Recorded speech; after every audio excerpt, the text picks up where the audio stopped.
So let's start this off with the fact that basically this is going to be the main picture you're going to be looking at.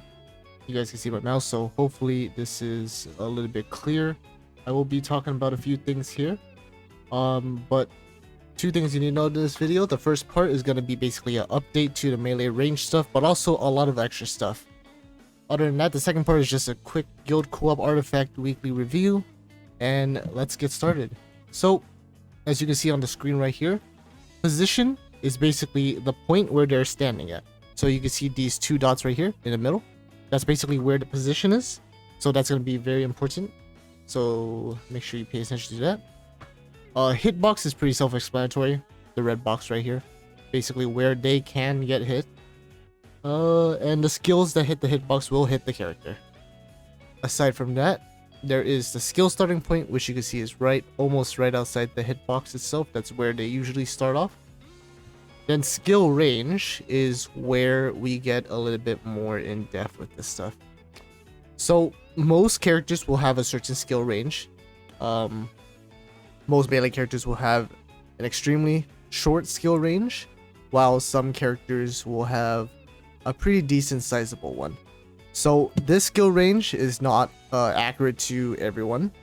This is basically just telling you how much and when it will activate. It will just connect with the skill starting point to the hitbox right here. So this can expand and de-expand or whatever, based on what character it is, what skill range it is. Skill range is anything when it comes to basic skill, which is your basic auto attacks, your regular attacks, from your passive or your special or your ultimate. So basically just think of skill range as the attack portion line of this whole picture.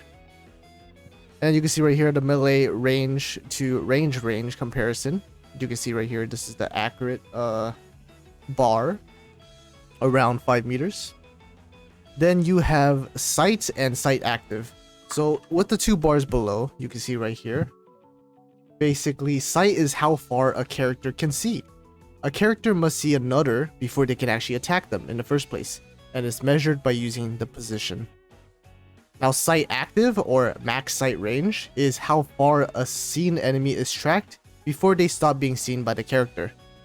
So each character will have a certain sight active range or max range where they basically will stop attacking them and then go look for another sight. Sight is pretty much what you have to look for in order to start attacking an enemy. So the character will continue moving on until they hit a sight. At the point of the sight, you are able to use your skill range to attack the outer edge of a hitbox. So the TLDR of this whole thing, if you didn't get it, is when it comes to skill range, aka attacking, it has its own measurement. So let's say it's like 9 meters for Kyle for his regular attacks. Let's say it is hitbox to hitbox. That is skill range. So at the time of him standing right here, he is able to see the enemy. But does this mean that you have to be at this point to actually hit the enemy? Technically, no. If you're okay, so let's say if your sight range, so Kyle walks up right here. Now it is maximum sight range on this hitbox right here, right? Now you are able to attack the enemy. But if Kyle pushes the enemy back towards this position right here in the max sight range, he is still able to attack from where he is. But where the attack actually connects is your green bar, your skill range bar. If you're able to attack the hitbox from that range, you are able to attack the enemy. TLDR, the sight and sight active is just there to let you know if you can attack the enemy or not, and how far you can attack the enemy until you have to re-look for an enemy, basically. However, skill range is hitbox to hitbox. Hopefully that makes it a little more clear. I will give an example. Most of the time, your skill range is going to be actually less than your sight and way less than your max sight range, which kind of makes sense. So most of the time when you have sight, you're gonna just walk towards the enemy. and then you'll attack whenever you're in range. For a melee character, you're gonna have like maybe right over here, 2.3 meters, right? You're not gonna be able to, you'll be able to see far, and if you have a skill range, if you have a long range special or ultimate, and you can activate it manually or automatically, then the skill range might be bigger. Then it'll hit the enemy based on the hitbox. But you have to be in sight range first, and then you have to have all that good stuff, right? But for a range character like Kyle, let's say it's 9 meters over here, 10 meters over here, and like 11 meters over here on the max sight range. So Kyle can't actually attack the enemy. So imagine if the hitbox is as sizable as Kyle's right here. So the hitbox would only like be around this portion.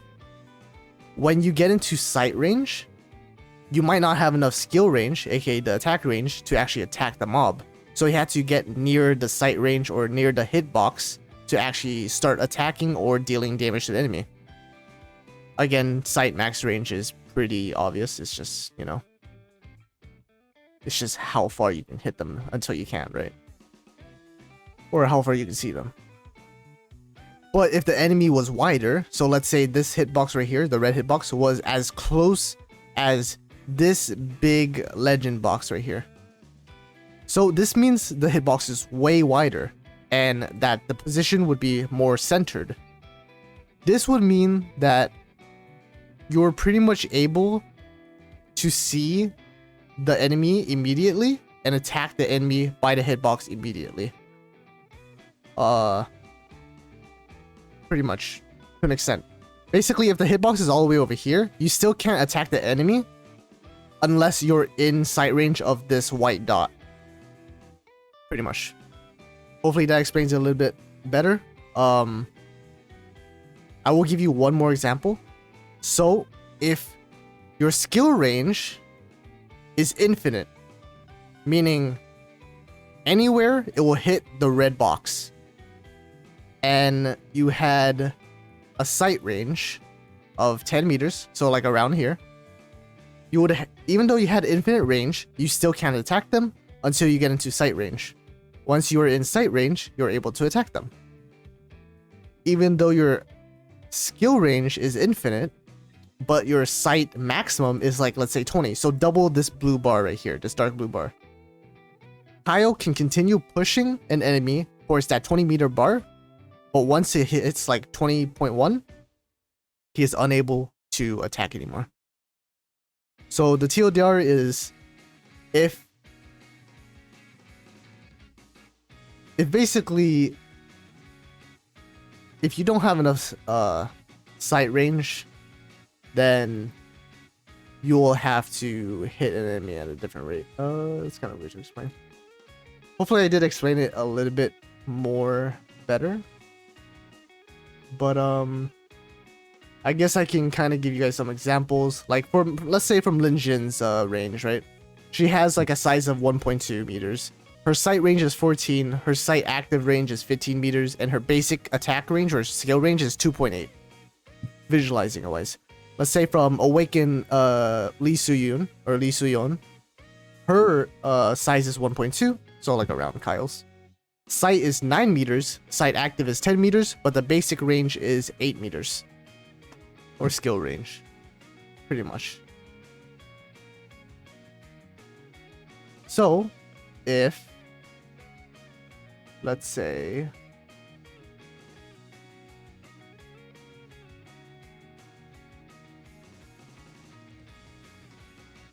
what is sight max range? Sight max range is basically the range a unit can attack until they can't see them anymore.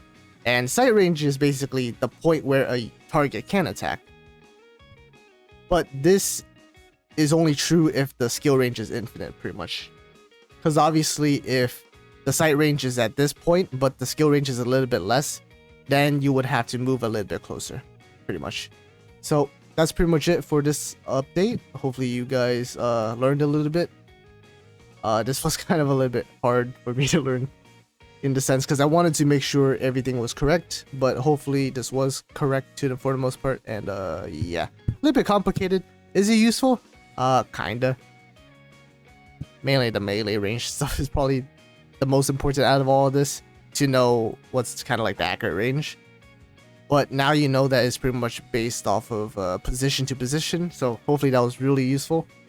And yeah, hopefully you guys learned something about this. Hopefully I conveyed it well. Probably not, but it is what it is, right? Thank you guys for watching this part of the video. Alright, let's make this short and sweet. So for the arenas this week, we have a good old arena 4 to level 12. We have arena 8 to level 8. And we have arena 7 to level 1. So the order of progression is level 8 to 8, which you get some nice damage res. You get some nice deployment resources.